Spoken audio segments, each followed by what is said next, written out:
So the video you're about to see, I was just going to post on its own without context, but it's a takeoff, getting in my seat, turning, landing, and all that. So I thought I would do a little bit of a voiceover to give some more context, provide some information about what's going on, and maybe answer some questions that anyone may have about paramotoring. So let's get into it. So right here, I'm just letting the instructor get in front of me. He had to help me with a line over that I had, and after that, I look back at my wing, count down, and start running forward.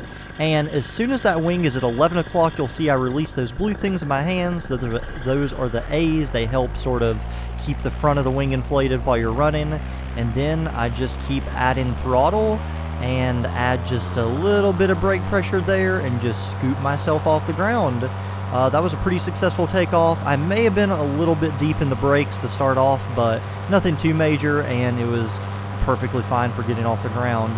Now here you'll see that I just added this clip just to show what getting into my seat looks like, because I wasn't fully in my seat from takeoff. I just kind of scoop myself back, wiggle into the seat, and then grab my brake toggle back and get on throttle. And this next clip here is just a turn on a paramotor. So you'll see that I cross my leg. That is to shift my weight in one direction, and then I start pulling the brake. And you slowly pull the brake and you slowly let off a brake, because if you make too big of inputs on the brake, you'll make an oscillation where your wing rocks side to side, and that's not really a comfortable feeling, so we try to avoid really fast movements on the paramotor. And you'll see here's a turn in the other direction. I cross my leg over, slowly start pulling that brake, and then slowly start letting out of that brake when I complete my turn.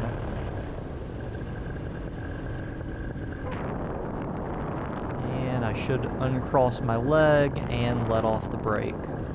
And here's my landing, so I stick my foot out just to sort of gauge my distance to the runway, and I get back on throttle because I wasn't going to make it.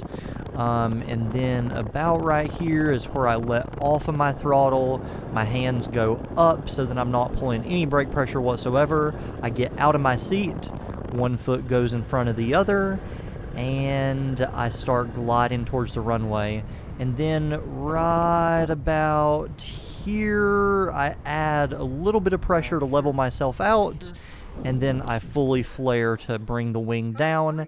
And one thing that I didn't do that my instructor got onto me right there for is I didn't keep kiting, but that's not too big of a deal. It's just where you sort of run forward, keep the wing above you, and then you slowly let it down on the ground. But overall, that was a really successful flight. Felt good about it today. Got my takeoff and landing smooth. So that was flight number 12. And if you have any questions, just leave them in the comments down below, and I'll try to answer them.